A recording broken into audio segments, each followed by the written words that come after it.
Quero convidar você a abrir a sua Bíblia no primeiro livro de Reis, capítulo 19. Nós estamos, desde setembro, estudando o livro de 1 Reis. No domingo que vem, pela manhã, nós vamos encerrar essa sequência de 1 Reis. E de noite, nós vamos ter uma celebração especial comemorando a Reforma Protestante, que esse ano vai completar 508 anos da Reforma Protestante. E o pastor Everson vai estar pregando e ele vai trazer uma mensagem em cima disso. E a partir de novembro e dezembro nós vamos estudar o segundo livro de Reis, só no período próximo do Natal, que nós vamos interromper para falarmos sobre a morte de Cristo.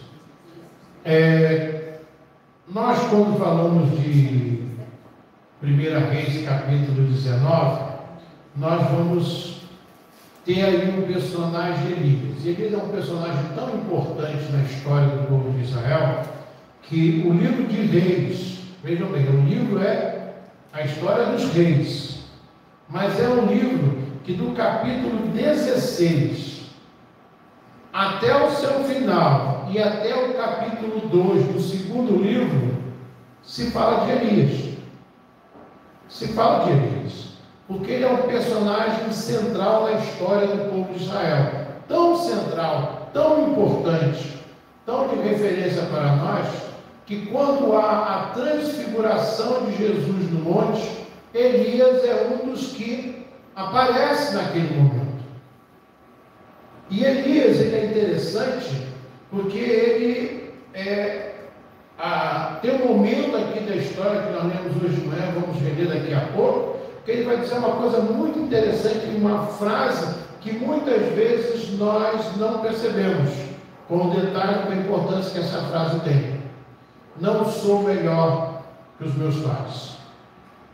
Quando Elias fala isso, ele fala do seu pecado, do seu medo, mas ele está falando também das suas fraquezas. E eu sempre destaquei isso desde que eu me converti, eu estudando a palavra de Deus, a gente vai vendo isso, vai destacando, depois com o passar do tempo, a gente vai ver pessoas, nós vamos ver pessoas chamando a atenção disso. A Bíblia é o único livro que conta a história dos seus heróis, mostrando muito mais vezes as suas fraquezas do que as suas virtudes. E isso é muito interessante, porque a Bíblia está, e por isso que é Deus que inspira os homens a fazerem, porque a nossa tendência é hipervalorizar. Quando nós olhamos para a história do Brasil, por exemplo, a maioria de nós aqui não sabemos quem é Rodrigues Alves, né? Quem é o homem que leva, por exemplo, aqui na nossa cidade, um nome, nós temos um canal chamado Canal Palmer. E muitos não sabem que isso é o nome de uma pessoa. Palmer é o nome de uma pessoa que foi importante para o desenvolvimento dessa cidade. Quando nós falamos das salinas aqui de Cabo Fresco, empresas de salinas, nós temos pessoas que se destacaram, nós temos escolas, ruas, e nós desconhecemos a história.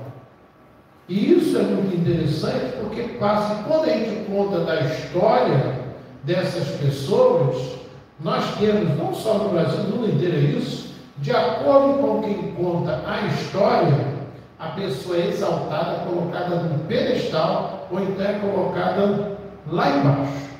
Há pouco mais de 3 anos atrás, andou-se tendo uma onda de revisão da história. Aí um pessoal aí que começou a querer condenar algumas pessoas, começaram a quebrar monumentos, começaram a quebrar placas de rua, porque estavam exaltando pessoas que, na visão delas, eram pessoas terríveis que não mereciam homenagem. Destaco nos Estados Unidos, e aconteceu na Inglaterra, e dentro do Brasil, dentro da igreja evangélica, aconteceu esse movimento também, aonde quebraram as estátuas em homenagem a John Newton. Quem foi John Newton? Um dos maiores traficantes de escravos que houve na história do escravagismo. Mas quem é também John Newton? é o homem que se converte ao Evangelho e que depois que se converte, o seu papel é totalmente diferente. Ele passa a lutar pelo fim da escravidão e ele passa a comprar escravos e dar liberdade para eles. Mas as pessoas que querem denegrir a imagem, hoje essa palavra denegrir tem uma conotação para alguns negativa, né? Para alguns que querem denegrir a imagem de Onildo, lembra do tempo que ele era um exportador de escravos, mas não querem lembrar da maior parte da sua vida, que foi de um homem que passou a lutar contra a escravidão. E por quê? Porque conheceu o Evangelho. E é por isso que ele era homenageado nos Estados Unidos, na Inglaterra. Nós temos a história da igreja se confunde com a vida desse homem.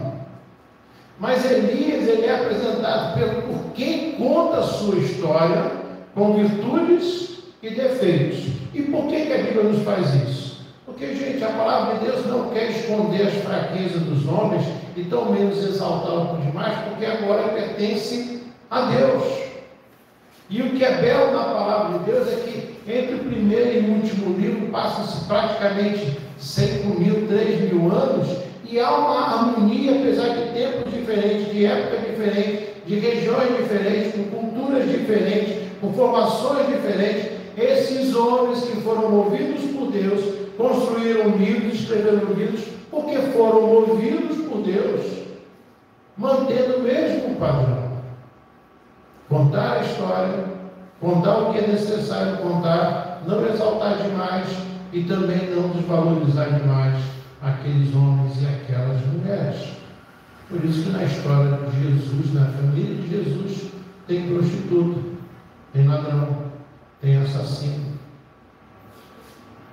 Por isso que na história da palavra de Deus, nós temos uma prostituta que foi usada por Deus para dar as condições necessárias para os espias serem protegidos naquela função tão importante que estavam desempenhando, aonde o homem gago, assassino, fujão, foi chamado por Deus para ser um libertador, aonde um homem sanguinário, impulsivo, passou a ser o grande líder da igreja e ser um pregador, e quando foi morto, não ter coragem de morrer da mesma forma que o seu Senhor e pediu que fosse pendurado de cabeça para baixo, como diz a palavra de Deus em Hebreus, homens e mulheres a quais o mundo não foi digno. Mas esses homens têm as mesmas coisas que nós. Nós somos emocionais, o nosso emocional se compromete de acordo com várias circunstâncias que nos cercam. Às vezes um problema de saúde, colesterol alto. O colesterol afeta o nosso corpo, algumas vezes a prisão de ventre, né? A audição que já não consegue mais ouvir direito. A gente perde a noção, começa a falar alto demais e não sabe que está falando alto demais. A visão que já não consegue enxergar tão bem quanto antes, ou que perde a visão. A mobilidade, né? O sono descompensado, dorme durante o dia e não consegue dormir à noite. A diabetes, que é outra coisa que é terrível na saúde da gente, que altera o nosso humor muitas das vezes. Nós temos questões emocionais que são fruto de escolhas que nós fizemos. Nós temos questões emocionais que são fruto de traumas que nós vivemos até mesmo antes da nossa conversão, que nos causam medo, que nos causam insegurança, que algumas delas Deus vai curar de imediato e outras Deus não vai curar, vai deixar porque Ele tem um propósito, como disse para Paulo, a minha graça te basta. E nisso nós vamos viver na nossa vida. E Elias não foi um homem diferente. Quando você vê a história de Elias, nós vamos ver algumas coisas aqui extraordinárias de um homem de Deus, mas que teve os seus momentos de fraqueza, teve os seus momentos de instabilidade, de medo. E eu queria falar sobre uma coisa que Deus fala para Elias, quando Elias faz uma queixa a Deus, e que nós precisamos ter no nosso coração. a plena certeza do que a palavra de Deus nos ensina sobre isso. Não estamos sós em nossas lutas. Entenda bem isso. Eu e você não estamos sós em nossas lutas, sejam aquelas mais dolorosas, aquelas mais duradouras, como naquelas mais breves. E é isso, se a gente pode resumir o capítulo 19, é Deus dizendo para Elias: calma, você não ficou sozinho. E quando ele fala que você não ficou sozinho, não é só ele ter gente do lado, mas é porque Deus estava com ele todo esse tempo. E às vezes a gente precisa ser relembrado de que Deus está conosco, e essa é uma das promessas que ele fez para nós. Abra a sua Bíblia, vamos ler primeiro, vamos caminhar aqui no capítulo 19, então abra a sua Bíblia. Eu quero ler do versículo 1 ao 3 primeiro, que diz assim: Acabe fez saber a Jezabel tudo quanto Elias havia feito, como matar a todos os profetas à espada. Então Jezabel mandou um mensageiro Elias a dizer-lhe: faça-me os deuses como lhe aprover, se amanhã, às estas horas, não fizer a tua vida como fizeste a cada um deles. Temendo, pois, Elias, levantou-se e, para salvar sua vida, se foi. E chegou a Berseba, que pertence a Judá, e ali deixou o seu rosto. Gente, existem coisas que nos abalam. Tem coisas que mexem conosco. Por mais que nós tenhamos fé, por mais que nós tenhamos a plena convicção, por mais que nós tenhamos experiências tremendas com Deus, temos visto pessoas ao nosso lado que têm experiências extraordinárias com Deus, temos visto o agir de Deus, por mais que nós creiamos na palavra de Deus e cremos na palavra de Deus, todos nós temos situações que nós vivenciamos que mexem com a nossa fé, que mexem com a nossa segurança, que a gente questiona Deus e fala: mas Senhor, por que o Senhor deixou acontecer isso? E isso por quê? Porque existem situações que nos abalam. É interessante que o contexto do capítulo 19 é de quando Elias orou e pediu a Deus fogo do céu que consumiu um local, uma área que foi colocada no sacrifício, que tecnicamente se falando, não tinha como pegar fogo. Não tinha como, porque estava encharcado de água. Madeira encharcada de água não pega fogo. Só um fogo extraordinário, só uma força extraordinária para fazer isso.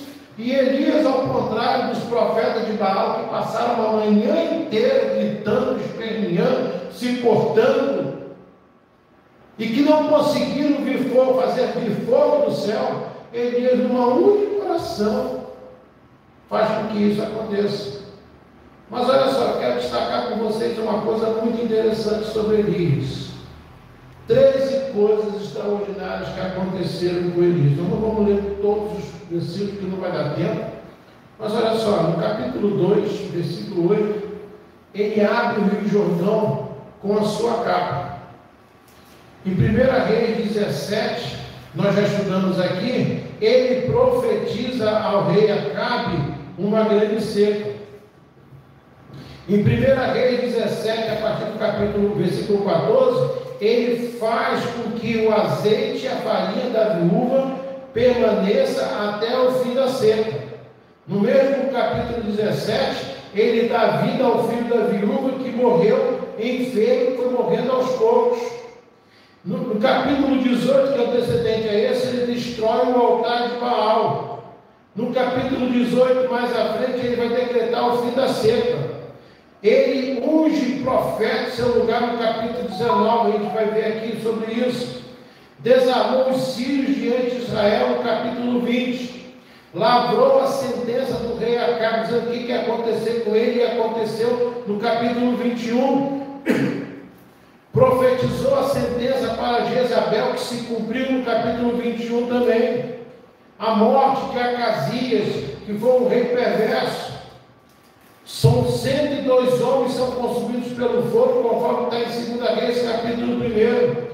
profetizou a ruína e morte de Jorão, rei de Judá, e conforme 2 Crônicas, capítulo 21, 13 momentos que esse homem de Deus é usado por Deus, tem uma experiência, como diz o pastor Jeremias, exponencial, ou seja, além da medida, coisa que talvez nenhum de nós venhamos a ter na nossa vida, mas este mesmo homem, ele sentiu o impacto da ameaça de Jezabel.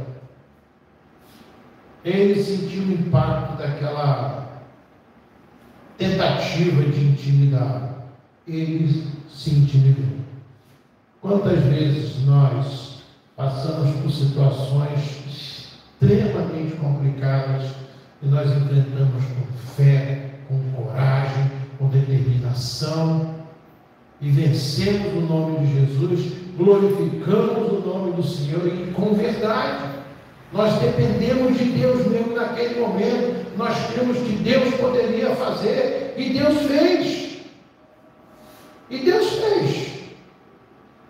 Mas às vezes, logo depois, a gente vai viver um desafio que não é tão grande. E a gente vai sucumbir diante daquele desafio. Nós perdemos a fé? Não.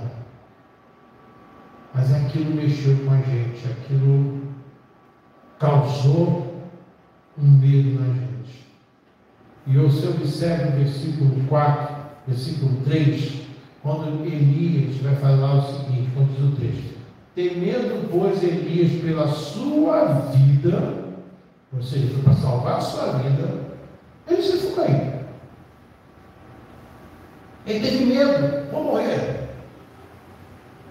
E ele sai. Nós falamos aqui um pouco sobre esse texto de manhã, né? Se no capítulo 17, quando ele fala da seca, Deus manda ele sair para ele ir para um lugar distante, e é Deus que está orientando, agora é Elias que está tomando a decisão, sem perguntar a Deus o que fazer.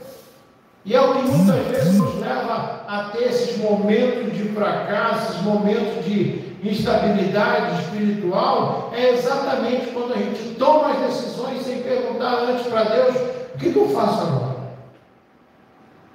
O que o Senhor quer de mim? Como é que eu vou agir? A gente vai no nosso automático. A gente não pergunta a Deus como fazer. E, gente, isso aí em várias situações da nossa vida. O grande problema da vida cristã é a gente ir no automático. A semana foi interessante porque a Rose pôde reencontrar a sua irmã, a nossa sobrinha que tinha 2 anos e meio que a gente não via. Pudemos brincar um pouco com o sobrinho neto da Rose, né? Que é meu também, e tudo legal. Uma cunhada da Rose falou assim: alguém quer jabuticaba? Eu nunca comi jabuticaba. Falei: Rose, fala que eu quero, vou fazer geleia. Nunca fiz geleia. Pegamos. Ontem de noite fui ver como é que faz geleia. O que eu tinha feito? Vi lá uma receita, achei uma mais interessante, peguei e comecei a fazer. Mas por saber de um processo que se faz com o sorvete, na hora que teve que bater no liquidificador, eu deixei batendo um pouco mais de tempo, até que aquele líquido ficasse bem pastoso. Eu achei que vai ajudar na hora de fazer o cozimento. Fizemos. Ficou um sabor bom. Faltou um pouquinho de açúcar, porque eu deixei pouco açúcar. Mas depois ficou aquele tempo no forno, não ficou tão pastoso como fica uma geleia. Aí fomos pesquisar. Eu ia pesquisar, mas mulher é bicho sério, né? Mulher toma logo a iniciativa, né? E daqui a pouco minha mulher mandou um link para mim no canal no YouTube mostrando o que você pode fazer. E a gente vai então procura ver o que pode fazer. Gente, nós esquecemos que quando as coisas apertam, nós temos um que pode nos orientar como fazer. Elias esqueceu disso naquele momento. Mas Elias fez o que todos nós fazemos muitas vezes. Nós queremos resolver do nosso jeito, na nossa experiência, na nossa força, nos deixamos levar pelo nosso emocional e a gente não consegue raciocinar, a gente toma logo a decisão, toma logo, faz e aí dá com a cara na parede. Foi o que aconteceu com Elias. Se você prestou atenção na leitura do versículo 3, o que ele faz? Ele não só foge, como ele vai para uma outra cidade e lá larga o seu companheiro. E isso vai causar nele uma solidão. Mas é interessante que no versículo 4, ele vai mostrar que ele está cansado. Olha só a oração que ele faz, olha o que ele fala aqui no versículo 4. Ele mesmo, porém, ele foi até Berseba, né, e lá deixou o ajudante dele. Agora ele está sozinho. Ele escolheu estar sozinho. Ele mesmo, porém, se foi ao deserto, o caminho de um dia. Ou seja, andou um dia e foi parar no deserto. E veio, e assentou-se debaixo de um zimbro, pediu para si a morte, e disse: basta, toma agora o Senhor a minha alma, pois não sou melhor do que os meus pais. É interessante que ele tem aqui, esse basta é aquele momento de saturação. Quando não aguenta mais, quando não sabe mais o que fazer. Quantas vezes a gente no nosso trabalho, na nossa família, enfrentando momentos de dificuldade, e que nós falamos assim: acabou, eu não sei, tudo que eu sei fazer, tudo que eu pude fazer, tudo que eu pude pensar, não está dando certo, eu não sei mais o que fazer. É o momento de saturação, é quando não tem mais nada. E aí ele diz: chega. E foi o que Elias fez: basta. Ele toma uma decisão sem consultar a Deus. Ele vai, foge, sem perguntar a Deus. Andou por um lugar perigoso, o deserto. Gente, o deserto é um lugar com muitos bichos que podem matar uma pessoa. O deserto é um lugar onde você dificilmente vai ter a companhia de outra pessoa. O deserto é um lugar onde a temperatura durante o dia é muito alta e de noite é muito baixa. E aquela região onde está Israel é exatamente assim: de noite neva na maior parte do deserto de Israel. Então é um lugar perigoso. Só que chega uma hora que ele está exausto. Andar no deserto não deve ser nada fácil. Andar o dia inteiro no deserto, gente, deve ser um negócio para lá de complicado.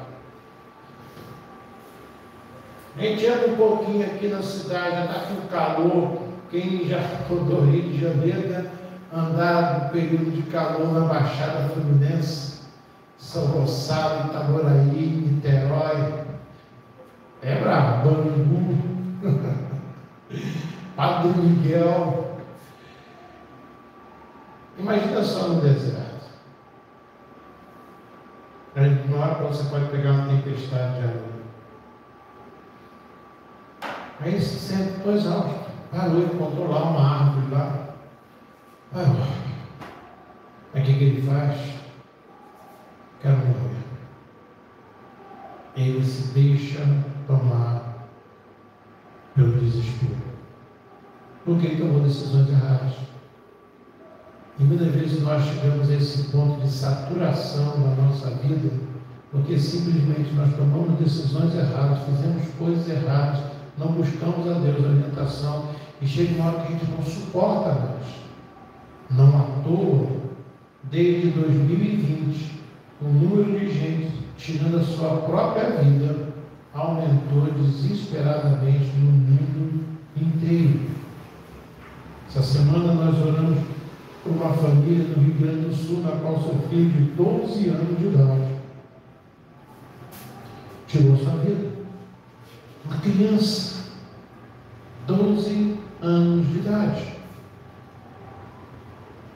Mas Elias faz uma coisa interessante no versículo 9 e 10. Ele passa por isso e questiona Deus, Deus dá uma direção para ele, e ele vai então no versículo 9 e 10, ele conversa com Deus. Vai dizer assim, eu resumi aqui no versículo 5 ao 9, quando ele vai parar no lugar, o anjo aparece, dá comida, ele dorme, aí o anjo acorda, dá comida de novo, e aí ele recebe uma ordem vai, então, agora seguir a ordem de Deus. Versículo 8 e 9. Levantou-se, pois, e comeu. E com a força daquela comida caminhou 40 dias e 40 noites até o Horebe, monte de Deus. Ali entrou numa caverna, onde passou a noite. Eis que lhe veio a palavra do Senhor e lhe disse: que fazes aqui, Elias? Ele respondeu: tenho sido zeloso pelo Senhor, Deus dos exércitos, porque os filhos de Israel deixaram a tua aliança, derribaram os teus altares e mataram os teus profetas à espada. E eu fiquei só e procuram tirar-me a vida. É interessante que aqui ele vai falar algumas coisas que não são completamente verdade. Ele se justifica diante de Deus, quando ele diz: eu tenho sido zeloso, eu tenho feito tudo que deve ser feito, e agora esse pessoal está querendo me matar.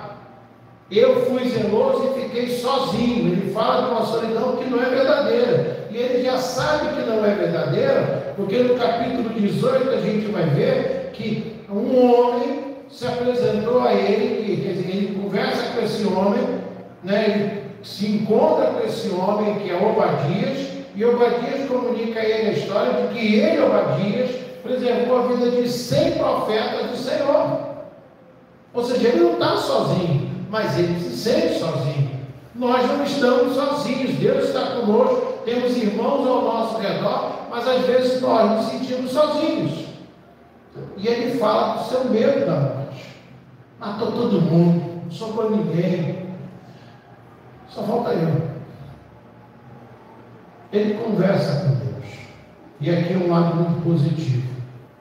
Esse momento é o momento em que nós temos que fazer como Elias fez. Apesar de Elias não ter falado a verdade dos fatos, mas no coração dele era assim que ele se sentia: sozinho, abandonado, com medo do que ia acontecer.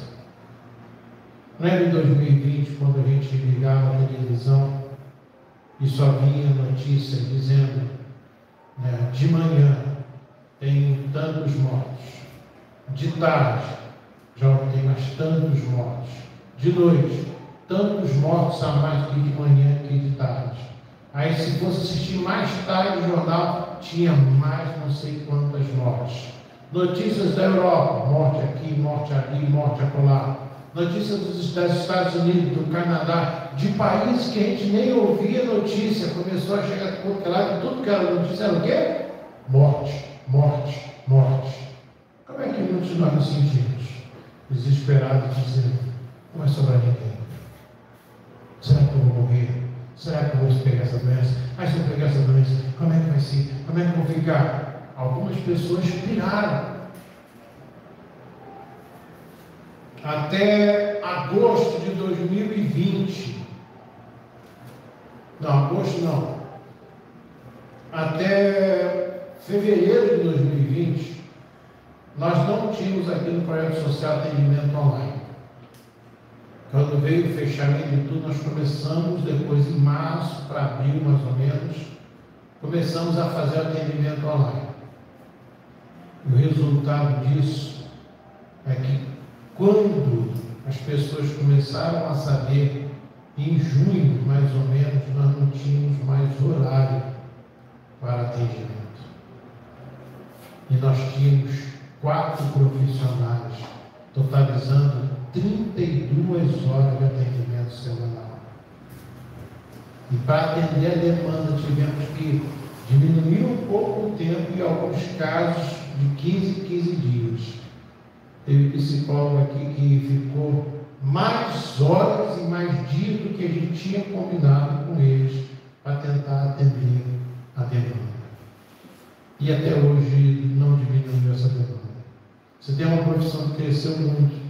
De 2020 para cá foi psicólogos e psiquiatras. E as pessoas estão extremamente doentes. Até pessoas que são cristãs. Porque nessa hora se desesperaram de tal forma e que não conseguiram buscar em Deus a resposta para todo o seu sofrimento. coisas do passado voltaram ao seu coração, a insegurança, o medo e outros vários fatores contribuíram para isso, e isso gerou uma crise tremenda no mundo inteiro. Por isso o número de suicídio tão alto. No versículo 11 ao 14, a gente vai aprender aqui um encontro que era esperado por Elias. Elias queria muito ter esse encontro. Disse-lhe Deus: sai e põe-te neste monte perante o Senhor. Eis que passava o Senhor, e um grande e forte vento fendia os montes, e despedaçava as penhas diante do Senhor. Porém, o Senhor não estava no vento. Depois do vento, um terremoto, mas o Senhor não estava no terremoto. Depois do terremoto, um fogo, mas o Senhor não estava no fogo. E depois do fogo, um cicio tranquilo e suave, ou seja, um vento tranquilo e suave, correu. Ouvindo Elias, envolveu o rosto no seu manto, e saindo, pôs-se entrar da caverna. Eis que lhe veio uma voz e lhe disse, mais uma vez: que fazes aqui, Elias? Que fazes aqui, Elias? Ele respondeu, mais uma vez: tenho sido extremamente zeloso pelo Senhor Deus dos exércitos, porque os filhos de Israel deixaram a tua aliança, derribaram os teus altares e mataram os teus profetas à espada, e eu fiquei só, e procuram tirar-me a vida. Esse encontro é esperado porque Deus fala com ele. Ele veio para fora. Deus responde. E ele vai, só que coisas acontecem ao seu redor, e essas coisas são interessantes porque são momentos em que em outras épocas Deus falou com o seu povo nessas manifestações. Mas agora dá o vento forte, dá o terremoto, vem o fogo e nada. Não é Deus, Deus não está ali. Mas de repente vem aquele vento suave que acalma. Deus está presente. Não é que Deus não esteja presente quando Deus fala através do fogo. Ele teve essa experiência quando ele orou e Deus se manifestou ali, queimou aquilo tudo. Deus fendeu a terra por várias vezes para manifestar o seu poder, mas naquele momento a forma de Deus falar foi um vento suave, porque Elias precisava do que às vezes a gente precisa, de uma paz no meio da turbulência. Alguns aqui talvez já tenham passado por essa experiência, né? Mas talvez alguns não. Gente, uma coisa terrível, você está dirigindo na estrada, principalmente se for de noite, mas se for durante o dia vai ficar noite, em que de repente desaba uma chuva tão forte, mas tão forte, que o dia vira a noite e você não consegue enxergar 1 metro à frente de onde está o seu carro. E não adianta ligar farol, não adianta você diminuir a velocidade, porque você continua sem enxergar o que está perto de você.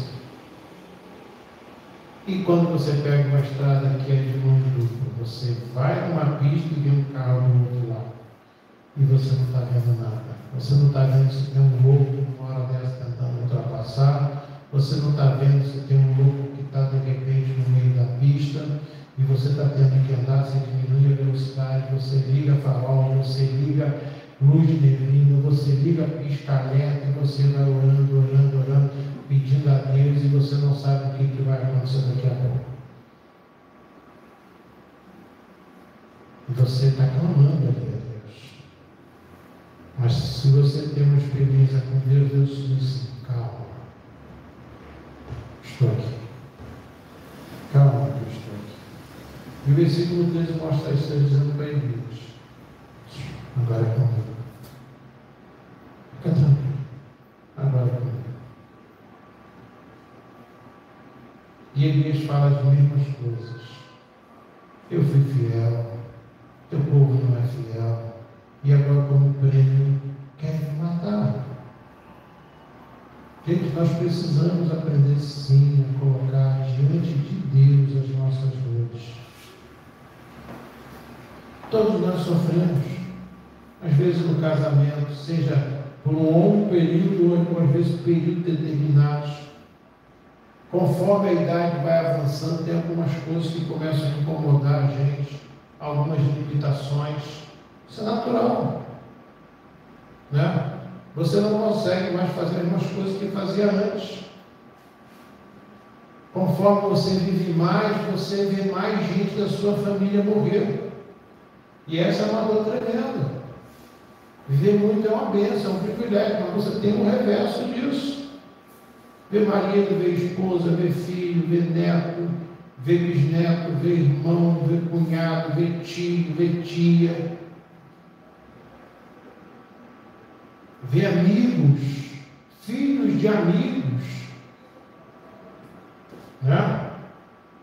Você vê pessoas ficarem enfermas, pessoas que você conheceu com saúde. Você vê coisas como nós estamos vendo agora no mundo inteiro. A quantidade de maldade do ser humano.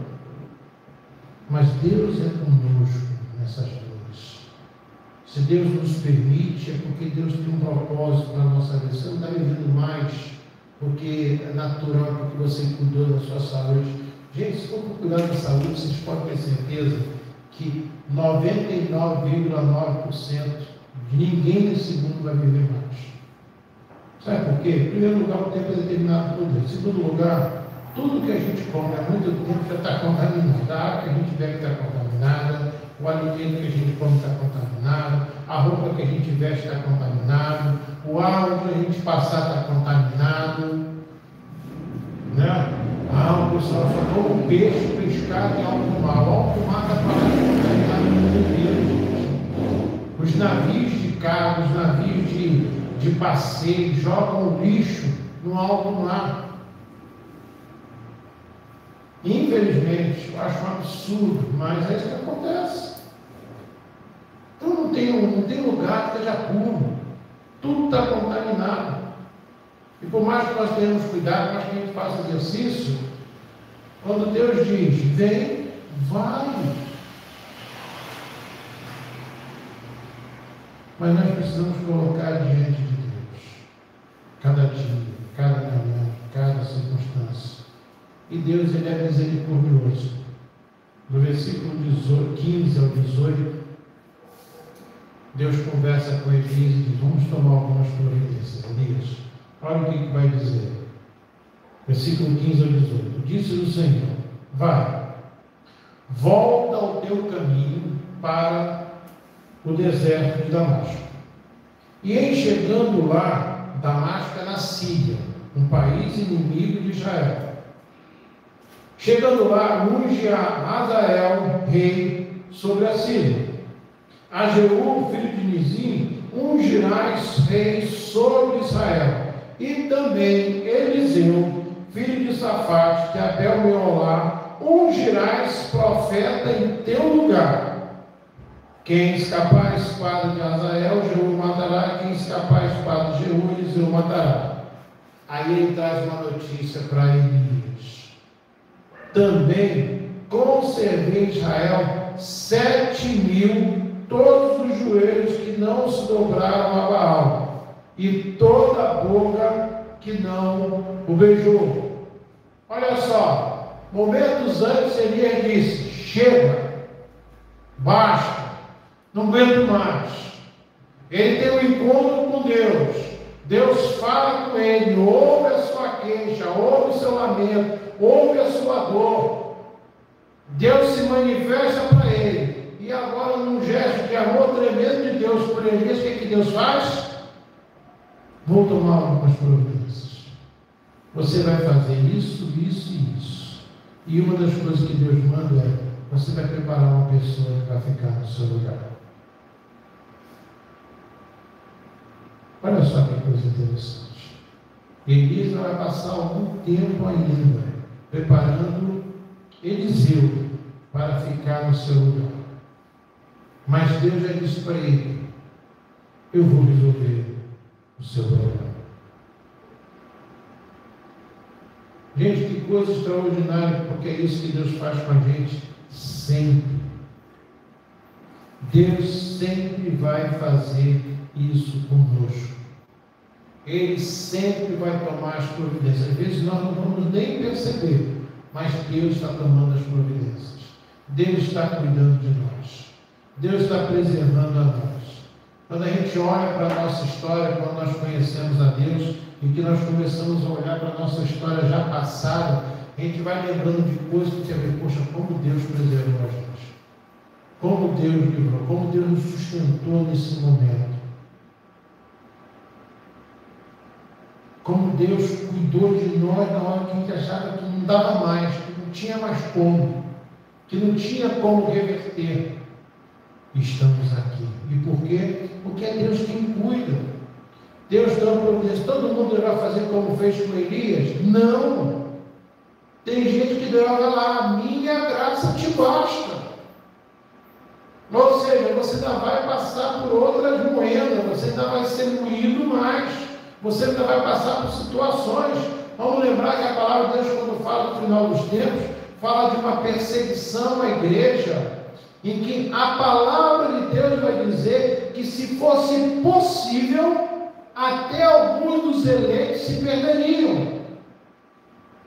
Ou seja, vai ser uma coisa tão forte, tão devastadora, tão doída, que, quer dizer, que se fosse possível, alguns dos eleitos se perderiam por conta do grande sofrimento. Mas ele diz que ele vai estar sustentando, é ele quem vai estar cuidando, é ele que vai estar preservando. Por isso que ele diz: ser fiel até a morte, e dar-te-ei a coroa da vida. É uma palavra de esperança, de ânimo, porque Deus está falando o quê? Não se desespere, eis que estou convosco.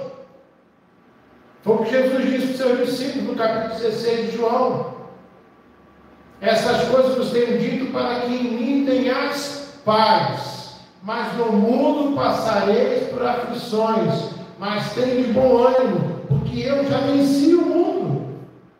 Então Deus toma providências. Deus está mostrando para Elias que ele não está só, que por mais que ele se achasse só, ele não estava só, porque além dele, Elias, 7.000 não dobraram seus joelhos, 7.000 não beijaram a estátua de Baal, 7.000 permaneceram firmes diante de Deus, 7.000 permaneceram firmes diante do propósito de Deus, assim como Elias.